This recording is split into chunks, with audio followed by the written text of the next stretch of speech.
മുഖ്യമന്ത്രി സതീശ മേനോൻ സ്വന്തം മാധ്യമ ഉപദേഷ്ടാവായി നിയമിച്ചത് നല്ല ബെസ്റ്റ് കക്ഷിയെ റോയ് മാത്യു ഈ കാണുന്ന വ്യക്തിയാണ്. ഫോട്ടോ കണ്ടപ്പോൾ ചിലർക്ക് മനസ്സിലായി കാണും, ഏഷ്യാനെറ്റിലെ വിനു വി ജോണിന്റെ ഭജന സംഘത്തിലെ നിഷ്പക്ഷ മാധ്യമ പ്രവർത്തകൻ. ആ രൂപത്തിലാണ് ചർച്ചകളിൽ പ്രത്യക്ഷപ്പെടാറുള്ളത്. അടിമുടി കോൺഗ്രസുകാരൻ, ഒപ്പം തന്നെ ഏഷ്യാനെറ്റ് ചാനൽ ചർച്ചകളിലിരുന്ന് സ്ത്രീത്വത്തെ അപമാനിച്ചുകൊണ്ട്, അതും ഒരു മാധ്യമ പ്രവർത്തകന്റെ ഭാര്യയെയും കുഞ്ഞിനെയും പരസ്യമായി അധിക്ഷേപിച്ച കേസിൽപ്പെട്ട ആളാണ്. ഇത് കേൾക്കുമ്പോൾ ചിലപ്പോൾ നുണയാണെന്ന് തോന്നും. ആ മാധ്യമ ഉപദേഷ്ടാവിന്റെ നാവ് എന്താണെന്നും അയാളുടെ സ്വഭാവവും ശൈലിയും എന്താണെന്ന് നിങ്ങളുടെ ഈ ദൃശ്യം ഒന്ന് കണ്ടേ. സുരേന്ദ്രന്റെ മകളുടെ ജന്മദിനാഘോഷം കണ്ടു, ഈ സഹിനാന്റണിയുടെ മകളുടെ ജന്മദിനാഘോഷം കണ്ടു. എനിക്ക് സങ്കടം വന്നതല്ല, ഈ കുട്ടിയെ കൊണ്ട് മോൻസന്റെ സാന്നിധ്യത്തിൽ കേക്ക് മുറിക്കുകയാണ്. സാധാരണഗതിയിൽ നമ്മുടെയൊക്കെ വീട്ടിൽ കുട്ടികൾ ജന്മദിനത്തിന് കേക്ക് മുറിച്ചാൽ അതെടുത്ത് അച്ഛനോ അമ്മയ്ക്കോ കൊടുക്കും. ഇതാ കുട്ടി എടുക്കുന്നതിന് മുമ്പേ ഈ സഹിനാന്റണി ഇതെടുത്ത് മോൻസന്റെ വായിലേക്ക് തള്ളുകയാണ്.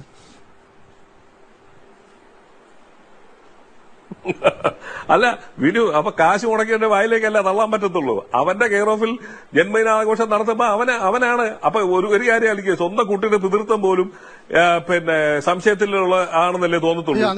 കൊണ്ടുപോയി കേക്ക് കൊണ്ട് കൊടുക്കുന്നതിനകത്ത് കണ്ടല്ലോ, ഒരു മാധ്യമ പ്രവർത്തകനെ പരസ്യമായിട്ട് 24 ചാനലിൽ ഉള്ളത് കൊണ്ടും ഏഷ്യാനെറ്റിന്റെ ടാം റേറ്റിംഗിനെ മറികടക്കുമെന്ന സാഹചര്യം വന്നപ്പോൾ അന്ന് മോൻസൺ മാവുങ്കൽ കേസുമായി ബന്ധപ്പെട്ടാണ് അദ്ദേഹം ആ മാധ്യമ പ്രവർത്തകന്റെ വീട്ടിലിരുന്ന കുഞ്ഞിനെയും അദ്ദേഹത്തിന്റെ ഭാര്യയെയും പരസ്യമായി അധിക്ഷേപിച്ചത്. ഇതിന്റെ പേരിൽ കേസിൽ പ്രതിയാണ്. ആ കേസിൽ പ്രതിയായിട്ടുള്ള വ്യക്തിയാണ് പുതിയ മാധ്യമ ഉപദേഷ്ടാവ്. അവിടെ തീർന്നു? അവിടെയും തീർന്നിട്ടില്ല. എന്താണ് ഇങ്ങനെ ഒരു ഉപഹാരം പണ്ട് സൂര്യ ടിവിയിൽ പ്രവർത്തിച്ചിരുന്ന റോയ് മാത്യുവിന് വെച്ച് നീട്ടി എന്ന് പറഞ്ഞാൽ, അദ്ദേഹം ഇന്നലകളിൽ PR പണിയായിട്ട് ചെയ്തു കൊടുത്തതിനുള്ള ഉപഹാരങ്ങളാണ്. എങ്ങനെ? രമേശ് ചെന്നിത്തലയോടൊപ്പം നടന്ന് കാലുവാരിയതിനു ശേഷം സതീശനാണ് കൂടുതൽ സ്ട്രോങ്, ഇനി സതീശന്റെ നിന്നാലേ എനിക്ക് ഗുണമുള്ളൂ എന്ന് തിരിച്ചറിഞ്ഞ അദ്ദേഹത്തിന്റെ ആ മറുകണ്ഠം ചാട്ടം, ആ ചാട്ടത്തിനുള്ള ഉപഹാരം കൂടിയാണ് പുതിയ നിയമനമെന്നാണ് കോൺഗ്രസുകാർ തന്നെ പറയുന്നത്. ഇതിനോടൊപ്പം തന്നെ പുതിയ മാധ്യമ ഉപദേഷ്ടാവ് ഇന്നലകളിൽ മുഖ്യമന്ത്രിയായിട്ടുള്ള സതീശനെ തന്നെ തെറി വിളിച്ചുകൊണ്ട് സോഷ്യൽ മീഡിയ പോസ്റ്റ് ഇട്ടിട്ടുണ്ട്. VD സതീശനെ മാത്രമല്ല, രാഹുൽ ഗാന്ധിയെ വരെ അപമാനിച്ച വ്യക്തിയാണ്. അപ്പോൾ എന്തുകൊണ്ടും മാധ്യമ ഉപദേഷ്ടാവാകാൻ യോഗ്യത തെളിയിച്ച വ്യക്തിയാണ്. അപ്പോ അദ്ദേഹം 2017 നവംബർ 1 രമേശ് ചെന്നിത്തലയോടൊപ്പമായിരുന്നു ഇപ്പോഴത്തെ സതീശന്റെ മാധ്യമ ഉപദേഷ്ടാവ്. അദ്ദേഹം അന്ന് ചെന്നിത്തലയെ മുഖ്യമന്ത്രിയാക്കാൻ അദ്ദേഹത്തോടൊപ്പം പ്രവർത്തിച്ചിരുന്ന സന്ദർഭത്തിലാണ് സോഷ്യൽ മീഡിയയിൽ ഈ കുറിപ്പിട്ടത്. ആ കുറിപ്പൊന്ന് കേട്ടെ. കളങ്കിതരെ ഇതിലെ രമേശ് ചെന്നിത്തല നയിക്കുന്ന UDFന്റെ പടയൊരുക്കം ജാഥയിൽ കളങ്കിതരുടെ സാന്നിധ്യം ഒഴിവാക്കുമെന്ന് KPCC vice president VD Satheesan. വളരെ നല്ല കാര്യം, കർത്താവിന് സ്തോത്രം. വിജിലൻസ് കേസിൽ പ്രതികളായ 2-3 മാന്യന്മാർ താങ്കളോടൊപ്പം സ്ഥിരം ജാഥ അംഗങ്ങളായി ഉണ്ടല്ലോ. ആ പുണ്യപുരുഷന്മാരെ ഒന്ന് ചെവിക്ക് പിടിച്ച് പുറത്താക്കി കാണിച്ചാൽ നന്നായിരുന്നു സതീശൻ മുതലാളി. തള്ളുന്നതിനൊക്കെ ഒരു ലിമിറ്റ് വേണ്ടേ? അതും പോരാഞ്ഞ് ജാഥയുടെ സമാപന സമ്മേളനം ഉദ്ഘാടനം ചെയ്യുന്ന രാഹുൽ ഗാന്ധി കോൺഗ്രസിന്റെ മുഖപത്രമായ നാഷണൽ ഹൊറാൾഡിന്റെ കഴുക്കോലും ഉത്തരവും ഉൾപ്പെടെയുള്ള സ്ഥാവര ജംഗമ സ്വത്തുക്കൾ അടിച്ചുമാറ്റിയ കേസിൽ ജാമ്യത്തിൽ നിൽക്കുന്നത് കളങ്കിതനല്ലേ? നിങ്ങൾ പറയുന്ന ന്യായമനുസരിച്ച് അങ്ങേരെ എങ്ങനെ ഈ പരിപാടിയിൽ പങ്കെടുപ്പിക്കും? ദേശീയ പ്രസിഡന്റായ സോണിയാഗാന്ധിയും ഹൊറാൾഡ് കേസിൽ ജാമ്യത്തിൽ നിൽക്കുവല്ലേ സതീശ? VKNന്റെ ഭാഷയിൽ പറഞ്ഞ സർച്ചാർത്ത് അടികിട്ടിയതായി നടിച്ചില്ല എന്ന് പറയാം.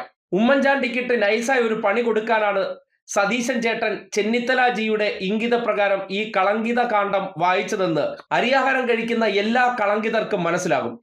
ഇത്തിപ്പൂരം തട്ടിപ്പും വെട്ടിപ്പുമൊക്കെ നമ്മുടെ പാർട്ടി അംഗീകരിച്ചിട്ടുള്ളതാണ്. AO ഹ്യൂം ഈ പാർട്ടി സ്ഥാപിച്ച അന്ന് തന്നെ അഴിമതി, തട്ടിപ്പ്, വെട്ടിപ്പ് ഇതൊക്കെ നമ്മുടെ പാർട്ടിയുടെ പ്രഖ്യാപിത ലക്ഷ്യങ്ങളായി അംഗീകരിച്ചിട്ടുള്ളതാണ്. പ്രിയ സതീശ, നിങ്ങളായിട്ടിനി ചതി, വഞ്ചന കാണിക്കരുത്. അതുകൊണ്ട് കളങ്കിതർ, അഴിമതി തുടങ്ങിയ സുവിശേഷങ്ങൾ നാട്ടുകാരുടെ മുന്നിലെടുത്ത് വിളമ്പാതിരിക്കുക. 2017 നവംബർ 1 രാഹുൽ ഗാന്ധിയെയും സോണിയാഗാന്ധിയും വരെ നാഷണൽ ഹെറാൾഡ് കേസിൽ ഫേസ്ബുക്കിൽ പോസ്റ്റിട്ട് അധിക്ഷേപിച്ച വ്യക്തി മാധ്യമ ഉപദേഷ്ടാവ്. അത്രമാത്രം മാന്യനായിട്ടുള്ള ഈ വ്യക്തി, എന്തിനേറെ പറയുന്നു, അടിമുടി സ്ത്രീ വിരുദ്ധൻ. സ്ത്രീകൾക്കെതിരെ വളരെ മോശമായിട്ടുള്ള പദപ്രയോഗങ്ങൾ, ഒപ്പം തന്നെ സഭാവിരുദ്ധനും. ഇങ്ങനെയുള്ള ഒരു വ്യക്തിയെ എന്തുകൊണ്ടായിരിക്കും സതീശൻ മാധ്യമ ഉപദേഷ്ടാവാക്കിയിട്ടുണ്ടാവുക എന്നാലോചിച്ചാൽ തനിക്കെതിരെ എന്ത് വിമർശനങ്ങൾ ഉയർന്നാലും അവർക്കെതിരെ പുലയാട്ട് നടത്താനായിട്ട് ഒരു ഉപദേഷ്ടാവിന് ആവശ്യമുണ്ട്. അതിന് എന്തുകൊണ്ടും ഏറ്റവും ബെസ്റ്റ് ചോയ്സ് ഇന്നലകളിൽ രാഹുൽ ഗാന്ധിയെയും സോണിയാഗാന്ധിയെ വരെ ധൈര്യപൂർവ്വം ഇറങ്ങി നിന്ന് അഴിമതിക്കാരനെന്ന് സോഷ്യൽ മീഡിയ പോസ്റ്റ് ഇട്ട വ്യക്തി തന്നെയാണ്.